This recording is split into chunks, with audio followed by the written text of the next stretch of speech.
Hi, and welcome to another episode of Flippin' Rich. Peter Vexelman, how are you doing today? I'm good. Thanks, Julie. You know, today I wanted to talk about a phenomenon called Imposter Syndrome.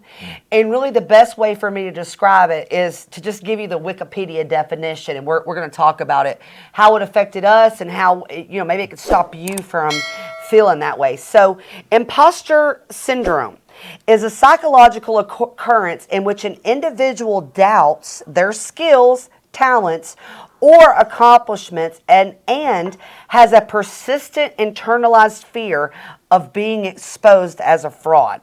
Despite external evidence of their competence, those experiencing this phenomenon do not believe they deserve their success or their luck.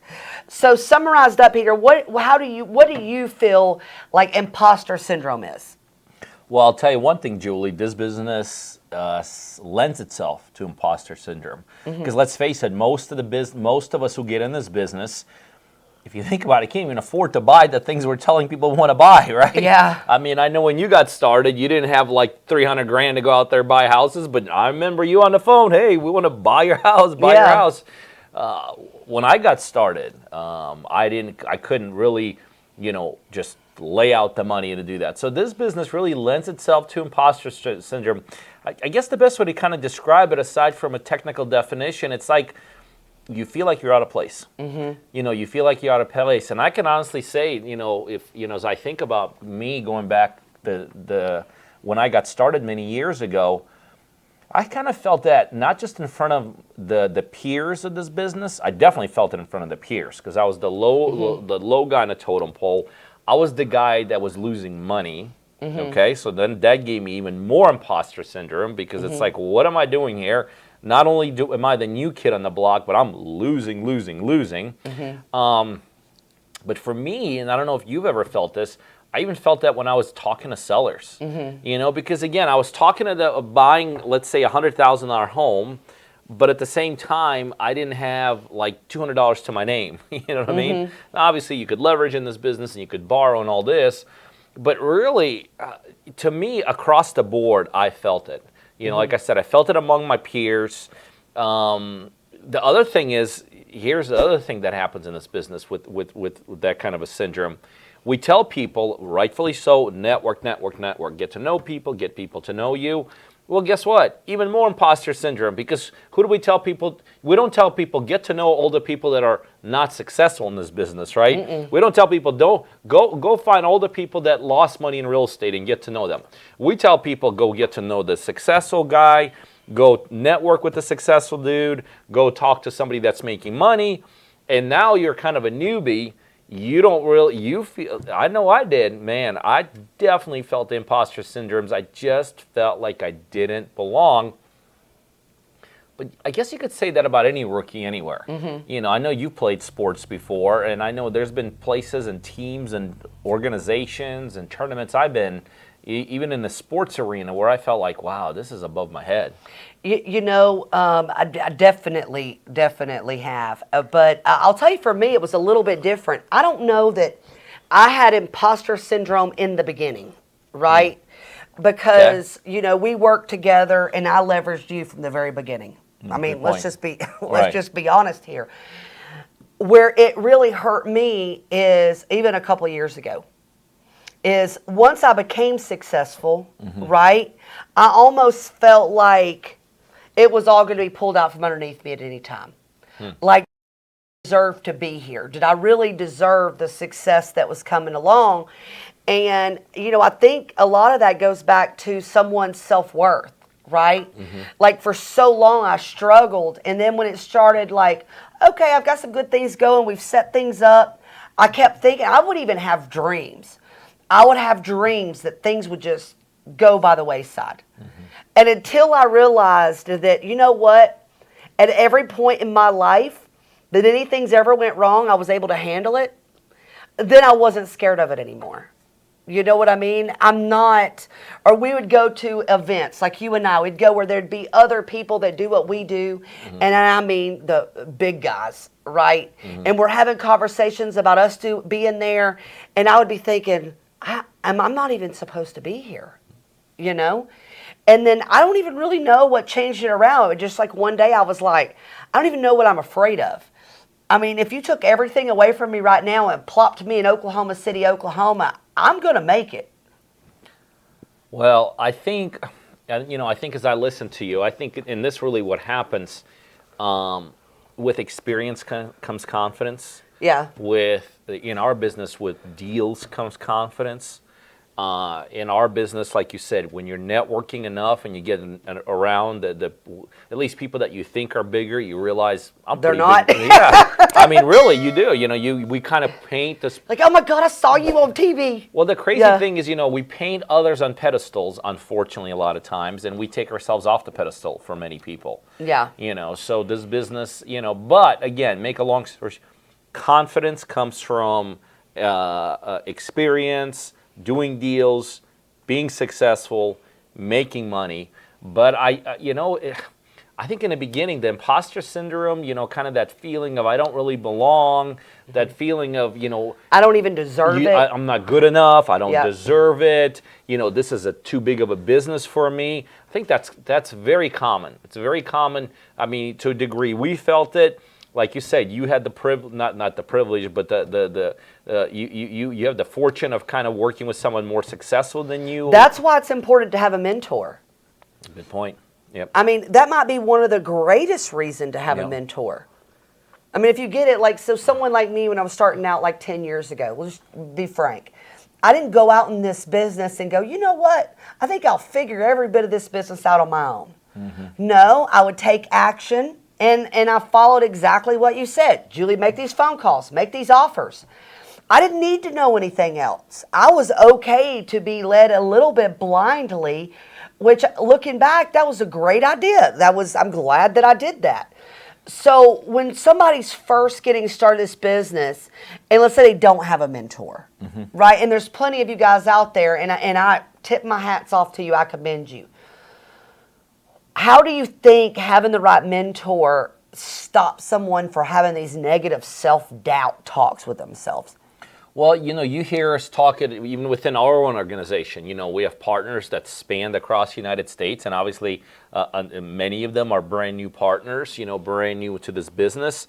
And what do we always tell them all the time? Leverage off our success. Mm-hmm. They're like, oh, I can't. I can't put that deal together. It's got too many moving pieces.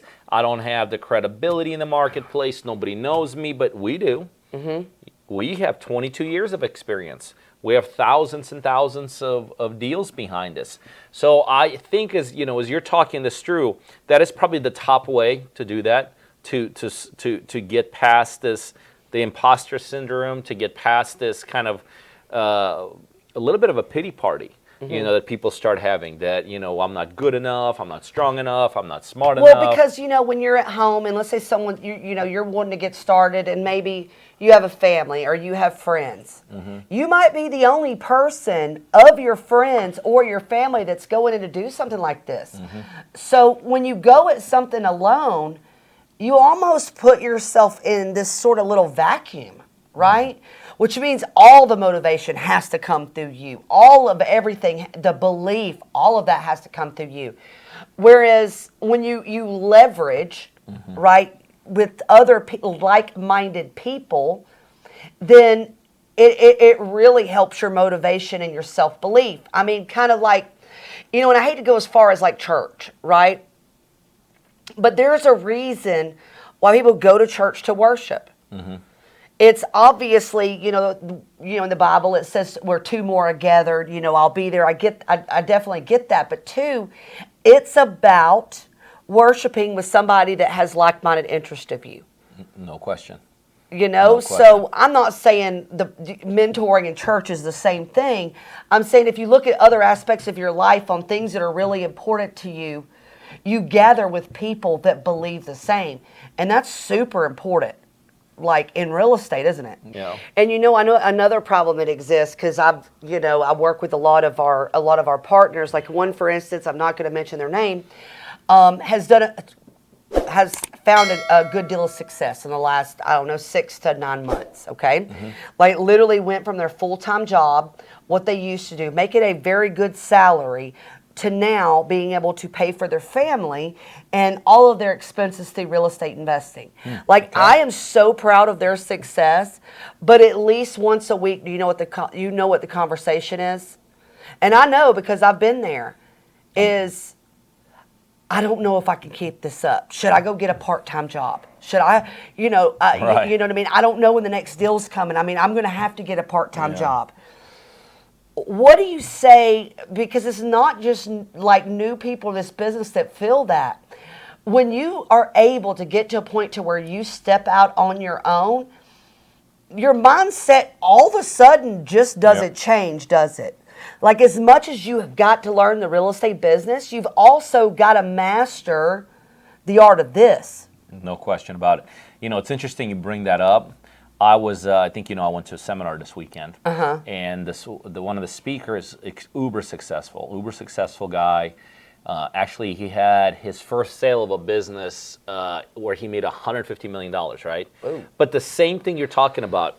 He said, here's what happens when you have these kind of mental blocks. You go first from, I can't do it, I won't be able to do it, it's too big. But then he said, I achieved the success. Somebody even validated by buying it, and then exactly right.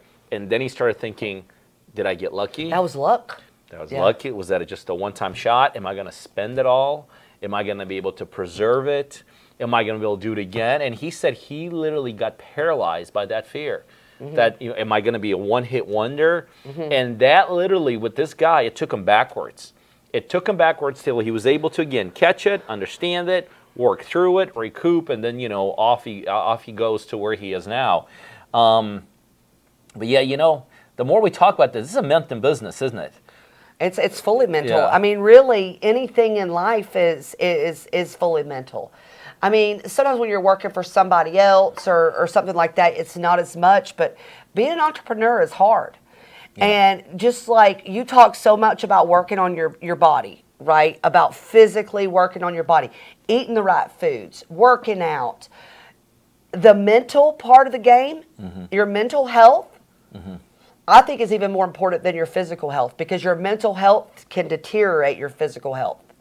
And it can happen quick. And it can happen quick. And it paralyzes people. Yeah. I mean, physically, you could have a broken leg, and of course that's not fun, and it's going to slow you down, and it's going to hamper you, and it's going to prevent you from doing things, but you're going to be fine. Yeah. Mentally, you can go into one of those, and what I'm talking about, you can be going to a dark place where you become absolutely paralyzed.